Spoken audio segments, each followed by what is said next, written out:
Iran آبرائے Hormuz سے تیل کے ٹینکرز کی ایک محدود تعداد کو گزرنے کی اجازت دینے پر غور کر رہا ہے، اس شرط کے ساتھ کہ تیل کی ٹریڈنگ چینی یوان میں کی جائے گی، یعنی چینی کرنسی میں۔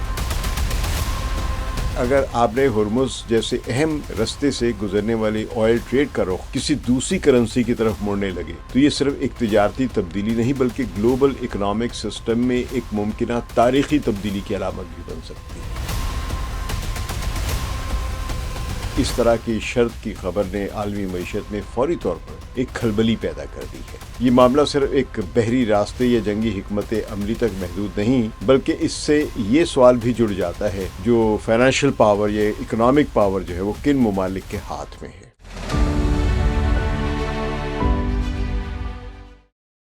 ثقلین امام کا سلام قبول کیجیے۔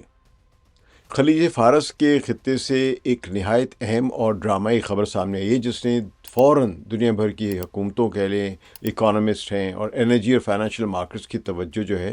وہ اپنی جانب مبذول کر لی ہے۔ CNN کی 14 مارچ کی رپورٹ کے مطابق ایران آبرائے ہرمز سے تیل کے ٹینکرز کی ایک محدود تعداد کو گزرنے کی اجازت دینے پر غور کر رہا ہے، اس شرط کے ساتھ کہ تیل کی ٹریڈنگ چینی یوان میں کی جائے گی، یعنی چینی کرنسی میں۔ چونکہ آبرائے ہرمز دنیا میں تیل کی سپلائی کا سب سے اہم سمندری راستہ ہے، اس لیے اس طرح کی شرط کی خبر نے عالمی معیشت میں فوری طور پر ایک کھلبلی پیدا کر دی ہے۔ یہ معاملہ صرف ایک بحری راستے یا جنگی حکمت عملی تک محدود نہیں بلکہ اس سے یہ سوال بھی جڑ جاتا ہے کہ دنیا میں انرجی کی جو ٹریڈ ہے، آئل ٹریڈ ہے، کس کرنسی میں ہوتی ہے، جو بھی گلوبل فائنینشیل سسٹم ہے کس بنیاد پر قائم ہے، اور جو فائنینشیل پاور یا اکنامک پاور جو ہے وہ کن ممالک کے ہاتھ میں ہے۔ آبرائے ہرمز ایک نسبتاً تنگ سمندری راستہ ہے جو خلیج فارس کو خلیج عمان اور پھر بحر ہند سے ملاتا ہے، تو اپنی تنگی کے باوجود یہ دنیا کا سب سے اہم اور سب سے اسٹریٹجک مقامات میں شمار ہوتا ہے۔ خلیج فارس کے بیشتر تیل پیدا کرنے والے ممالک کا تیل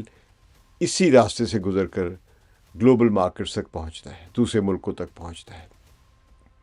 تو جو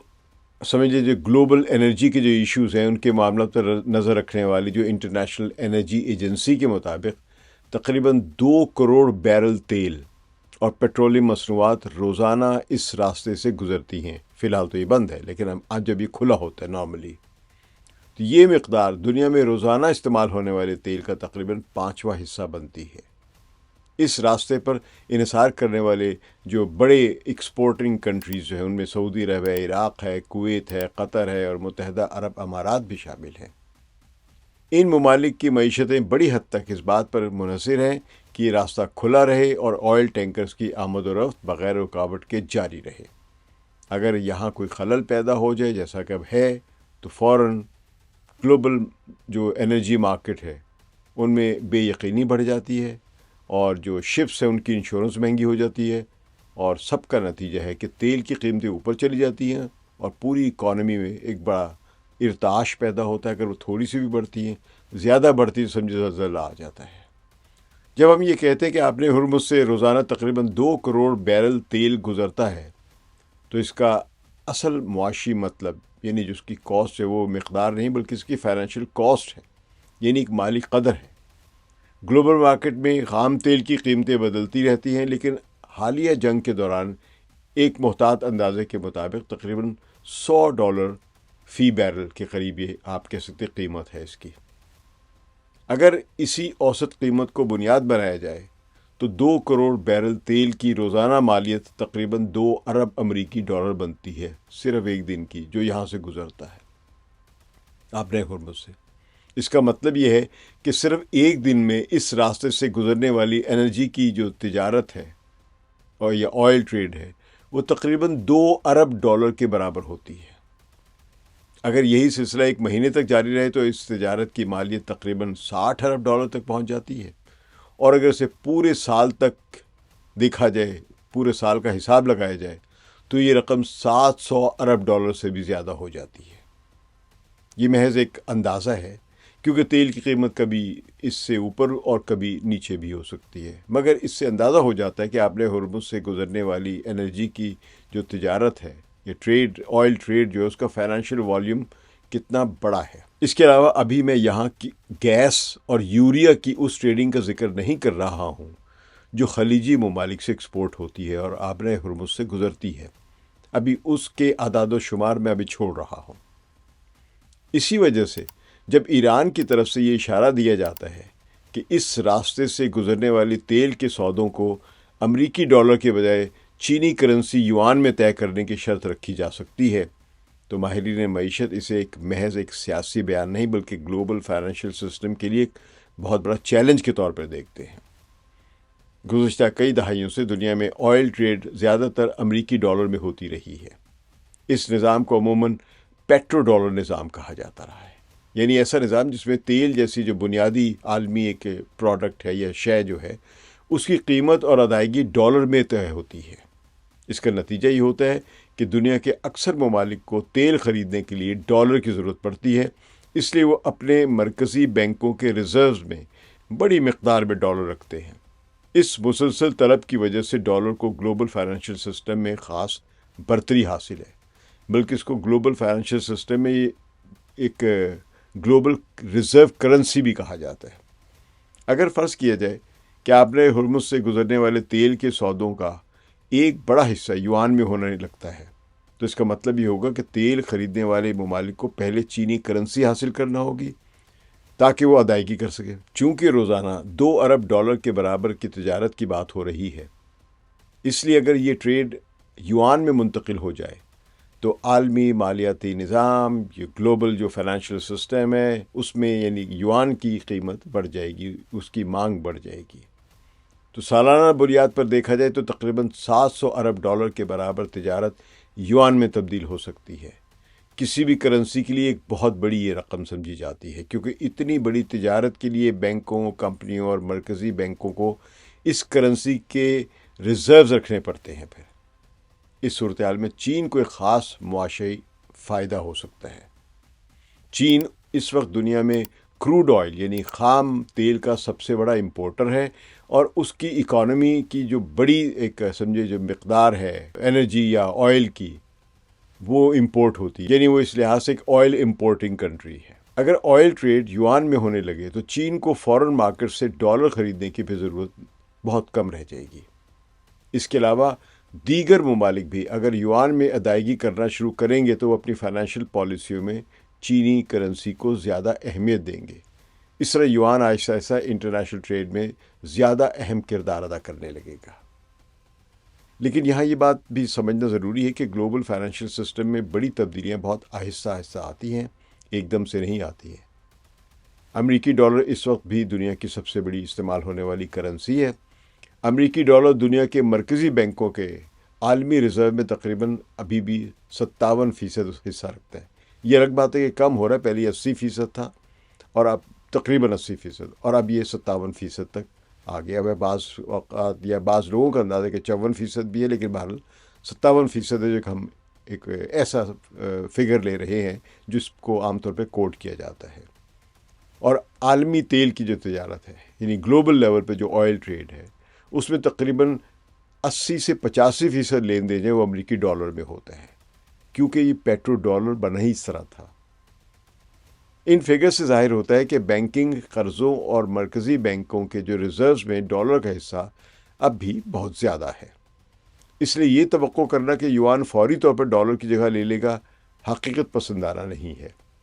اگر آبرۂ ہرمز سے گزرنے والے تیل کے سودوں میں یوان کا استعمال شروع بھی ہو جائے تو اس کے اثرات بتدریج سامنے آئیں گے، اور گلوبل فائنینشیل سسٹم میں تبدیلی ایک طویل عمل کے ذریعے ہی ممکن ہوگی۔ یعنی اگر یہ یوان میں ٹریڈ بھی شروع ہو جائے تیل کی، خلیجی ممالک کا جو تیل ایکسپورٹ ہو رہا ہے، تو ایک دم سے ڈالر ختم نہیں ہوگا، ڈالر برقرار رہے گا، کیونکہ بہت مضبوط کرنسی ابھی تک چین کے بھی ابھر رہی ہے۔ اور ابھی تو یہ بھی نہیں معلوم کہ یہ بیان جو CNN نے شائع کیا ہے، یہ ایران کی آفیشیل پالیسی کوئی اناؤنس بھی ہو گئی ہے نہیں ہو گئی ہے، لیکن اتنا ضرور ہے کہ وہ ایک خبر ایک آئی اور ذمہ دار ادارے سے آئی ہے۔ اور ابھی یہ بھی نہیں معلوم کہ چین بھی کیا تیار ہے اس یوان میں اس کی فل ٹریڈنگ کے لیے اس کی خواہش تو ہوگی، لیکن اس پر اگر فرض کیجیے دباؤ پڑتا ہے تو چین ہمیشہ احتیاط سے چلتا ہے، بہت محتاط، بہت پھونک پھونک کے قدم رکھتا ہے. اور اگر فرض کیجیے امریکہ نے دباؤ ڈالنے کی کوشش کی تو چین یہ بھی ہو سکتا ہے کہہ دے کہ جی ہمارا یہ بیان ہی نہیں، یہ تو ایران کے کسی ذریعے سے بیان ہے یا CNN کا بیان ہے، لیکن خبر یہ آئی ہے. برائے اس تمام بحث کا بنیادی نقطہ یہ ہے کہ توانائی کی جو تجارت ہے، آئل ٹریڈ، صرف تیل اور گیس کی خرید و فروخت تک محدود نہیں ہوتی،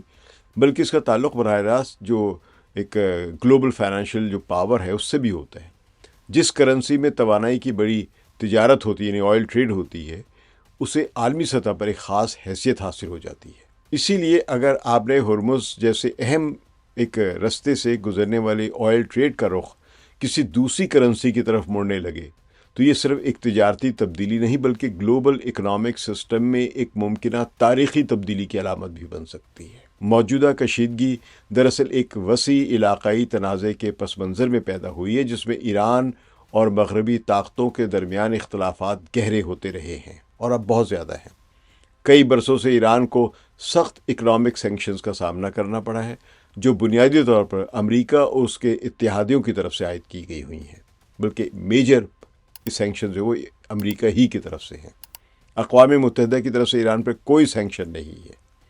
تو ان پابندیوں کی وجہ سے ایران کے لیے گلوبل مارکیٹس میں آزادانہ طور پر جو تیل جو ہے وہ فروخت کرنا اور انٹرنیشنل فائنینشیل سسٹم تک رسائی حاصل کرنا تقریباً ناممکن ہے. تو ان سینکشنز میں ایک بڑا اہم ادارہ ہے جسے سوئفٹ یعنی SWIFT جو بیلجیم میں قائم ہے، ایک ایسا گلوبل نیٹ ورک ہے جس کے ذریعے دنیا کے بینکس آپس میں فائنینشیل ٹرانزیکشنز کے الیکٹرانک میسیجز بھیجتے ہیں ایک دوسرے کو. جب کسی ملک کی رسائی اس نظام سے محدود ہو جائے یا اس کو پابندی لگ جائے، وہ استعمال نہ کر سکے، تو اس کے لیے گلوبل ٹریڈ کرنا بہت مشکل ہو جاتا ہے، بلکہ ناممکن ہو جائے، جو اس وقت ایران کی سینکشنز کی وجہ سے یہ حالت ہے. روس پر بھی سینکشنز ہے اس قسم کی. تو اسی وجہ سے ایران نے گزشتہ برسوں میں آلٹرنیٹیو پیمنٹ یعنی متبادل ادائیگی کے طریقے تلاش کیے ہیں، خاص طور پر ایسے ایشیائی ٹریڈ پارٹنرز کے ساتھ جو ڈالر کے نظام سے ہٹ کر تجارت کرنے پر آمادہ ہوں، جس میں چین بھی ہے، کسی حد تک انڈیا بھی ہے، اور بھی اس طرح کے جو دوسرے ممالک ہیں جو ایران کا تیل جو ہے وہ ڈالر کی بجائے کسی اور کرنسی میں، مثلا چین کی ہی کرنسی میں اگر وہ خریدتے ہیں تو ایران ان کے ساتھ پھر ایکسپورٹ کرتا ہے ان کو. تو اسی پس منظر میں اگر آپ نے ہرمز سے گزرنے والے آئل ٹینکرز کی اجازت کو چینی یوان میں ادائیگی سے مشروط کیا جائے تو یہ ایک اہم جیو پولیٹیکل اور اکنامکس میں تبدیلی کا ایک پیغام بن جاتا ہے پورے اکنامک سسٹم میں. یوان پیپلز بینک آف چائنا کی جانب سے جاری کی جانے والی کرنسی ہے. گزشتہ دہائی کے دوران چین نے کوشش کی کہ اس کی کرنسی کا استعمال بین الاقوامی تجارت میں اور توانائی کے سودوں میں اور ترقیاتی منصوبوں کی مالی اعانت میں زیادہ سے زیادہ ہو. وہ کوشش کر رہا ہے. ایران پہلے ہی اپنے تیل کا ایک بڑا حصہ جو ہے چین کو فروخت کرتا ہے، جو دنیا میں خام تیل کا سب سے بڑا امپورٹر ملک ہے. پابندیوں کی وجہ سے اس تجارت کا ایک حصہ پہلے ہی روایتی ڈالر نظام سے باہر ہونے لگا ہے. اگر آپ نے ہرمز سے گزرنے والے شپس کو یوان میں تجارت کی شرط کے ساتھ جوڑ دیا جاتا ہے تو یہ رجحان مزید مضبوط ہوگا. لیکن ابھی میں پھر آپ کو خبردار کر دوں، ابھی ایران کی طرف سے سرکاری طور پر یہ اعلان نہیں ہوا ہے اور نہ ہی چین نے کہا ہے کہ وہ اس کے لیے تیار ہے، لیکن یہ امکانات بہت زیادہ ہیں. یہ بھی ممکن ہے کہ ایران کا یہ بیان جو ہے یہ امریکہ پر ایک دباؤ ہے کہ اگر یہ جنگ بڑھتی ہے تو ایران کے پاس ابھی یہ بھی ایک آلٹرنیٹیو ہے کہ وہ دباؤ ڈال کے تمام ملکوں کے جو شپس یہاں پھنسے ہوئے، آئل ٹینکرز جو پھنسے ہوئے ہیں، ان کو یہ شرط سختی کے ساتھ نافذ کرے کہ جس نے بھی نکلنا ہے، تجارت کرنی ہے، اور بہت سے لوگوں نے وہاں سے تیل نکالنا ہے، لے جانا ہے، کیونکہ مشرق بعید جو جس میں آپ کے لیے چین ہے، جنوبی کوریا ہے، جاپان ہے، اور بھی پاکستان بھی ہے، بنگلہ دیش بھی ہے، ان سب کے لیے اگر وہ شرط رکھ دیتا ہے کہ آپ یہاں پر ادائیگی صرف یوان میں کریں گے، ڈالرز میں نہیں، اور اگر ڈالرز میں کریں گے تو آپ کے شپس یہاں سے نہیں گزر سکیں گے، تو یہ سب ملک جو ہیں مجبور ہوں گے، اور چین بہت خوش ہوگا، اور خود عرب ممالک بھی، خلیجی ممالک بھی، وہ بھی خوش ہوں گے جو آئل ایکسپورٹ کرتے ہیں، کیونکہ ان میں سے اکثر ممالک جو ہیں وہ اب چین کی کرنسی کو اڈاپٹ کر چکے ہوئے ہیں کہ وہ اس میں ایکسپورٹ کرتے ہیں. پہلے صرف ڈالر میں ادا کی جاتی تھی کیونکہ 1974 میں ایک معاہدہ کیا تھا امریکہ نے سعودی عرب کے ساتھ کہ وہ اپنے تیل کی فروخت صرف اور صرف ڈالر میں کرے گا، جس کے نتیجے میں پیٹرو ڈالر ایک مزید پاورفل کرنسی کے طور پہ ابھری جو دنیا بھر میں نافذ ہوگی بھی، اور اسی طرح دنیا بھر میں کرنسی یہ ڈالر جو تھی وہ گلوبل ریزرو کرنسی بن گئی۔ ویسے گلوبل ریزرو کرنسی کے طور پہ ڈالر پہلے سے ہی مضبوط تھا، لیکن جب 1971 میں ڈالر کو گولڈ سے ڈی لنک کیا گیا تھا تو ڈالر کی قیمت گر گئی تھی، اور خلیجی ریاستیں جو اس وقت آئل ایکسپورٹ کرتی تھی ان کی آمدن بھی کم ہو گئی تھی، کیونکہ اس سے ڈالر کی قیمتیں ایک فکس تھیں اور گولڈ کے ساتھ، اور ڈالر کی دوسری طرف پیٹرول کی جو قیمت تھی وہ بھی ڈالر کے ساتھ فکس تھی۔ لیکن 1973 کی جنگ کے بعد جب پابندیاں لگی تھی، جب خلیجی ممالک نے، عرب ممالک نے تیل کی برآمد جو تھی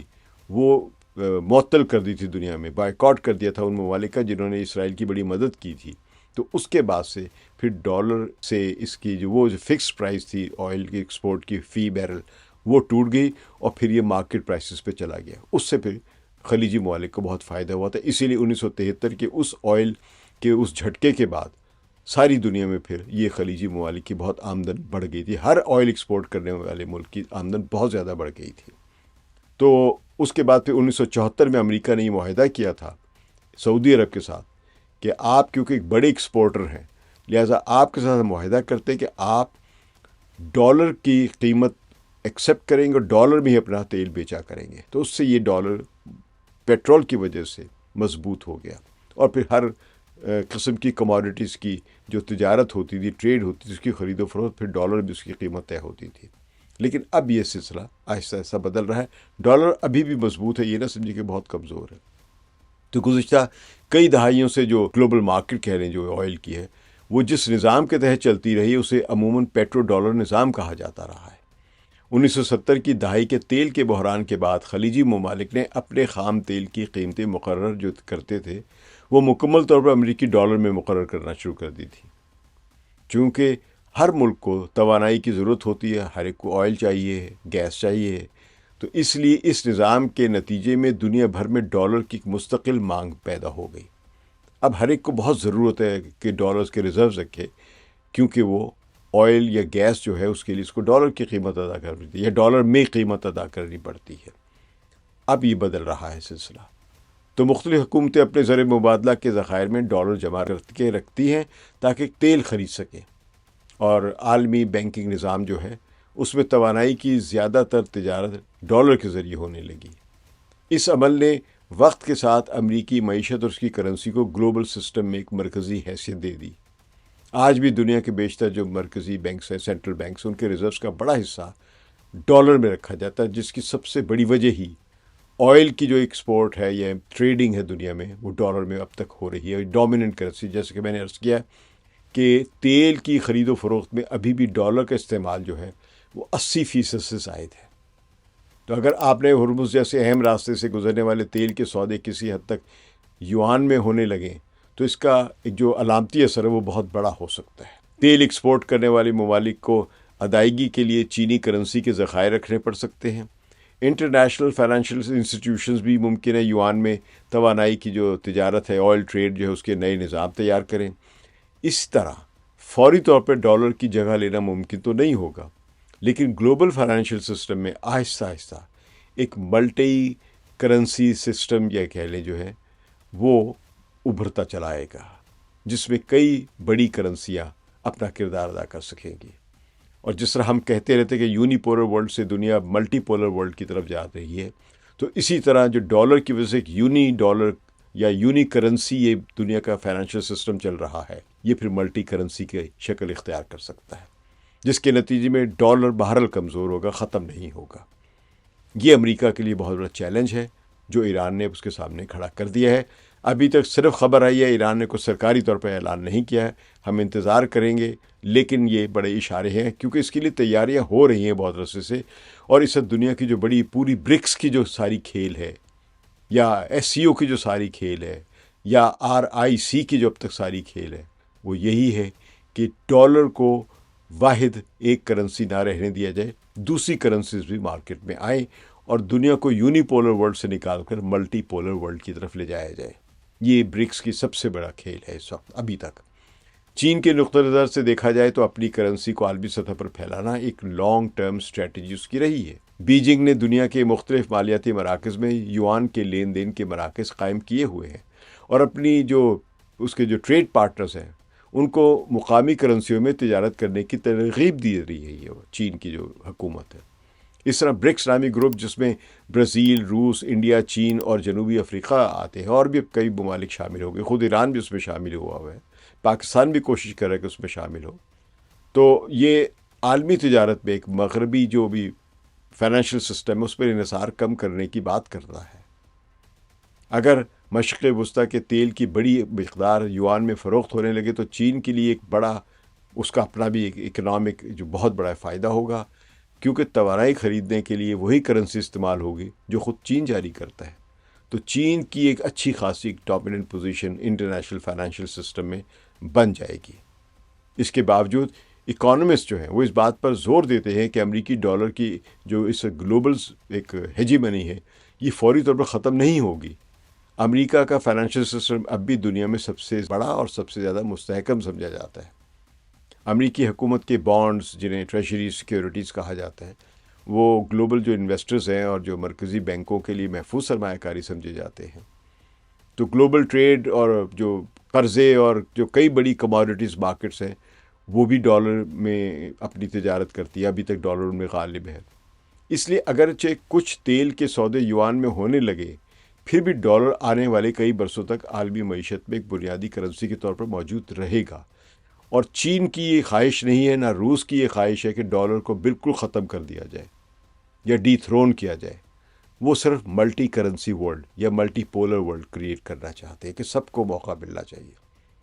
تاہم یہ بات واضح ہے کہ آبر ہرمز کے گرد پیدا ہونے والی جو بھی جنگ ہے اس وقت، اس کے فوری جو اکنامک امپیکٹ جو ہے وہ ظاہر ہونا شروع ہو چکے ہیں۔ تیل کی منڈیوں میں جغرافیائی جو ڈینجرز ہیں، تھریٹس ہیں، اس پر فوری رد عمل آنا شروع ہو چکا ہے، کیونکہ جو بھی ایک توانائی کی صنعت، ٹرانسپورٹ، بجلی کی پیداوار کے لیے جو بنیادی اہمیت رکھتی ہے اب وہ مہنگی ہوتی جا رہی ہے۔ اگر یہ تاثر بھی پیدا ہو جائے کہ تیل کی سپلائی متاثر ہو سکتی ہے، جو کہ ہو چکی بھی ہے، تو قیمتیں تیزی سے بڑھنے لگتی ہیں۔ یہاں تو تیل کی قیمتیں بڑھ چکی ہوئی ہیں، تو سب کو وہ پنچ کر رہی ہیں، بلکہ تکلیف دے رہی ہیں۔ دنیا میں ریسیشن بڑھنے کے امکانات بہت زیادہ ہے، بلکہ پروسیس شروع ہو چکا ہوا ہے، مہنگائی بڑھنا شروع ہو چکی ہوئی ہے، انفلیشن نظر آ رہی ہے، اور اب گھروں کے اندر چولہوں کا بھی مسئلہ ہو رہا ہے کہ آپ کتنا چولہا جلا سکتے نہیں جلا سکتے۔ آپ نے انڈیا کی حالت دیکھ لی ہوئی ہے، یہی حالت کئی جگہوں پر پیدا ہو سکتی ہے۔ یورپ میں گیس کی سخت اس وقت قلت پیدا ہوتی نظر آ رہی ہے، قیمتیں بڑھ رہی ہیں۔ تو یہ سب چیزیں جو آپ کی جو تیل کی جو قیمتیں بڑھتی ہیں، اس سے سمجھے ٹرانسپورٹ مہنگی ہو جاتی ہے، کموڈیٹیز، عام کھانے پینے کی اشیاء۔ آپ سٹور میں جائیں، میں خود سٹور میں گیا تو جو ہم انڈوں کا ایک پیکٹ لیتے تو اس میں پتہ چلا کہ 10% اضافہ ہو گیا صرف اسی دوران، یہ 1-2 ہفتوں کے اندر میں بتا رہا ہوں۔ تو یہ چھوٹی چھوٹی چیزیں سب کی قیمتیں بڑھنا شروع ہو جاتی ہیں، اور اس پر ظاہر ہے جو ممالک جو ہیں جو آئل امپورٹ کرتے ہیں ان کی معیشتوں کو تو برا حال ہو جائے گا، اور ہو رہا ہے، کیونکہ اس سے سلو ہو جائے گی، گروتھ ریٹ کم ہو جائے گی۔ اس وجہ سے یورپ اور ایشیا کی بڑی معیشتیں خلیج کے حالات پر گہری نظر رکھے ہوئے کہ کب یہ جنگ ختم ہوتی ہے۔ ایران کے لیے اس حکمت عملی کے کئی مقاصد ہو سکتے ہیں۔ ایک طرف وہ یہ دکھانا چاہتا ہے کہ اگر اس پر اقتصادی پابندیاں اور جو ملٹری پریشر جو ہے جس طرح حملہ ہوا یہ بڑھایا جائے تو اس کے اثرات گلوبل اکانومی تک پہنچ سکتے ہیں۔ دوسری طرف چین کے ساتھ توانائی کی تجارت کو مضبوط بنا کر ایران اپنے لیے ایک متبادل معاشی راستہ پیدا کرنا چاہتا ہے، جس سے جو ویسٹرن فائنینشیل جو سینکشنز لگی ہوئی امریکہ کی طرف سے خاص طور پر جو سینکشنز ہیں ان کا اثر کم ہو سکے۔ یہ مقصد ہو سکتا ہے، اور ہمیں نظر آ رہا بھی ہے۔ یہ دیکھنا ابھی باقی ہے کہ آئے پالیسی مستقل شکل اختیار کرتی ہے یا محض موجودہ کشیدگی کے دوران ایک سیاسی اشارہ ثابت ہوتی ہے۔ ہر دو صورتوں میں یا تو جلد یا کچھ عرصے بعد اب چین کی کرنسی کامیاب ہوتی نظر آ رہی ہے۔ موجودہ صورتحال کی اصل اہمیت اسی بات میں ہے کہ اس نے ایک بار پھر واضح کر دیا ہے کہ جیو پولیٹیکل یعنی جو بھی ہے، اور جو آئل کی جو سپلائی سیکیورٹی ہے یا انرجی سیکیورٹی جس کو ہم کہتے ہیں، اور جو گلوبل جو فائنینشیل ایک جو پاور جو ہے وہ آپس میں کس طرح ایک دوسرے کے ساتھ گہرے طور پر جڑے ہوئے ہیں۔ آپ نے ہرمز جیسی اسٹریٹجک راستوں پر کنٹرول صرف تیل کی سپلائی ہی نہیں بلکہ انٹرنیشنل فائنینشیل سسٹم کو بھی متاثر کر سکتا ہے۔ اگر ایران کی تجویز کو کہیں اور بھی اپنایا گیا یا اسی نوعیت کے اقدامات سامنے آئے تو ممکن ہے کہ مستقبل کے مورخین اس لمحے کو، یہ اس جنگ کو بھی جو ایران کے خلاف امریکہ اور اسرائیل نے مسلط کی ہے، یہ اس جنگ کو بھی ایک انٹرنیشنل اکنامک سسٹم کے بتدریج تبدیل کے ایک اہم مرحلے کے طور پر یاد کریں۔ اس کے مکمل اثرات وقت کے ساتھ ساتھ سامنے آئیں گے، لیکن اتنا واضح ہے کہ اس واقعے نے دنیا بھر کے دارالحکومتوں اور مالیاتی مراکز میں کرنسیوں، توانائی اور جو بھی اکنامک پاورز ہیں ان کے توازن کے بارے میں بحث کو مزید تیز کر دیا ہے، اور اب بہت ساری تبدیلیاں آ رہی ہیں۔ یہ جنگ بندی پر ختم نہیں ہوگی، یہ انٹرنیشنل فائنینشیل آرڈر کی تبدیلی پر ختم ہوگی۔ شکریہ۔ ثقلین امام کو اجازت دیجیے۔ خدا حافظ۔